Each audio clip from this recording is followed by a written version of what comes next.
Welcome to the Black Gold Blitz on FanStream Sports, powered by DSP Media. I'm Jeff Fidoff. Follow me on Twitter at FitHappens, or the X if you want to call it that way.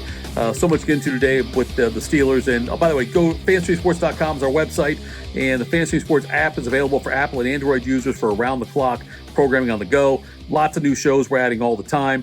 The FanStream Sports Facebook group, also you can join that, interact with hosts and other fans.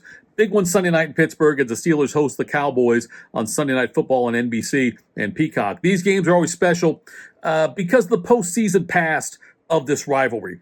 Maybe not so much to younger people, but I know as a kid growing up in the 70s and 80s, they produced a couple of epic Super Bowls and were competing to be the team of the decade. Both teams back then were loaded with future Hall of Famers.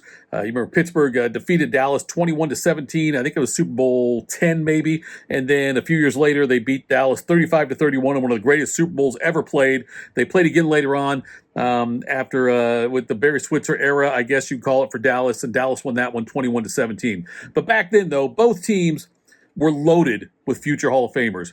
But let's talk present day. Steelers come in at 3-1. Dallas is 2-2.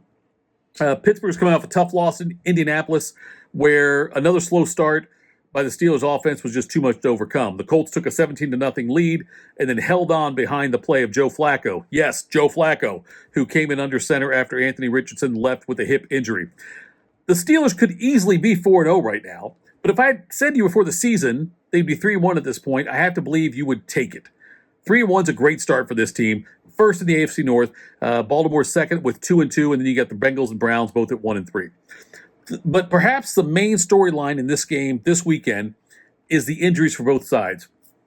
Pittsburgh's offensive line's been decimated with injuries. You had Nate Herbig, the center, first-team center. He has been injured. Troy Fatanu, he is on IR right now. James Daniels, the right guard. And then left guard, Isaac Siamalo, he was out also. Looks like he'll make his debut, though. So now with James Daniels being out this year, let's talk about the offensive line. Out this week, Let's talk about the offensive line and the experience they've had. You got Siamalo, who's got 77 starts at the left guard. Left tackle Dan Moore Jr. has 53 starts. Those are the two anchors on the line. After that, you've got center Zach Frazier with 4 starts under his belt. Right guard, the rookie, obviously, center Zach Frazier. Right guard Mason McCoy Jr. has got 1 start. Broderick Jones, the right tackle, he has 14 starts. So it is a very it's a different offensive line than the Steelers thought they would have heading into Week 5 of the NFL season. Siamalo, he returns at left guard for his season debut.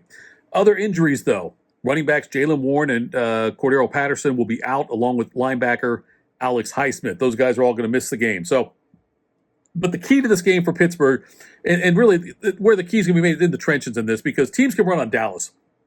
They have a hard time stopping people. But with Patterson and Warren both being out, Najee Harris and Justin Fields will be the ones that should be able to take advantage of this Dallas defensive line.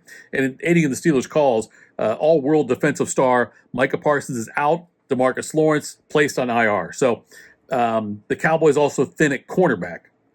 Wide receiver Brandon Cooks out for Dallas as well.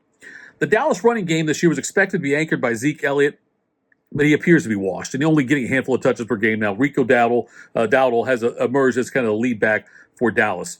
The Cowboys will have to move the ball through the air if they want to score. Dak Prescott will be leaning on CeeDee Lamb, and with Cooks being out now, tight end Jesse Ferguson, who's actually a pretty good tight end for the Cowboys, but that's how they're going to have to move the ball against Pittsburgh. They are not going to be able to run the ball effectively, I don't believe, against the Steelers' defense, so Dallas will have to move it through the air. Could see big passing numbers for Prescott, not necessarily saying that it'll be successful, but lots of yards, but maybe some turnovers in there as well. For the Steelers, it's a big opportunity for Justin Fields to cement his status as the starting quarterback. I mentioned the slow start last week against Indy, and they've had a slow start, it seems like, every single game so far.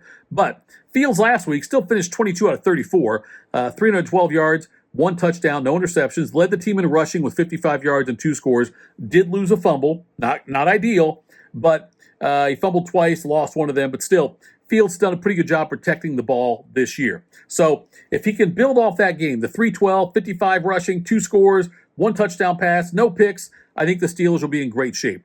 Russell Wilson is ramping up, and he will be available in the next week or two, which means decisions will have to be made.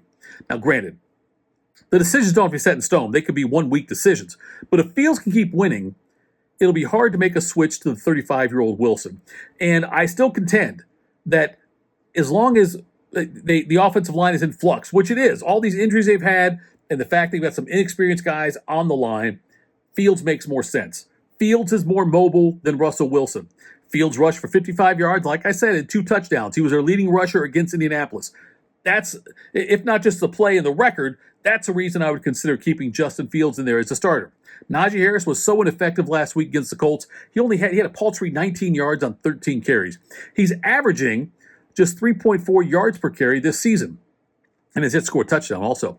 Aaron Shamklin, there we go. In fact, I can't say his name correctly for 3 tries. Tells you what you need to know about Aaron Shamklin.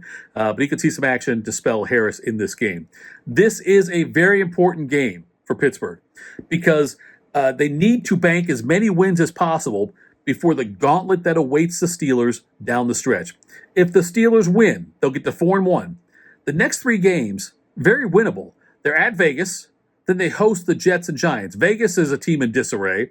The Jets in Pittsburgh, I know that they come off a 10-9 loss to Denver last week, and they got Rodgers and all these things are great, but it's in Pittsburgh, which I'll take the Steelers' chances every time. Then they host the Giants, who are absolutely a team in disarray. Those games are winnable. Pittsburgh should be favored in all 3 of them. Yes, even the game in Vegas on the road, they should be favored in that one. So 7-1 perhaps, if they get the win here this week. And then after that Monday night game on October 28th against the Giants, the Steelers get a bye week. I love where the bye week is positioned because it is right before the rest of the schedule, which looks incredibly daunting. Here's our schedule. At Washington, Jaden Daniels having a fantastic rookie year. 80% of his passes completed through his first 4 games. No joke. Washington's tough. Have to go to Washington.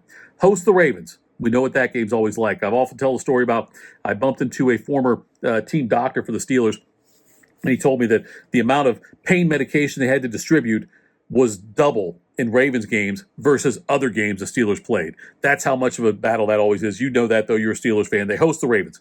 At the Browns, at the Bengals, host the Browns, at the Eagles, at the Ravens, host the Chiefs, host the Bengals. Now, so you got at Washington, host Baltimore, at Cleveland, at Cincinnati, host Cleveland, at Philly, at Baltimore, host the Chiefs on that short week. It's short for the Chiefs also, but that's the Christmas Day game, and then host the Bengals. Now, admittedly, that stretch of games looked a little more daunting in preseason. When you look at what the Browns' expectations were, the Bengals now 1-3. That'll still be a tough game, but the Browns game does not look as imposing as it did.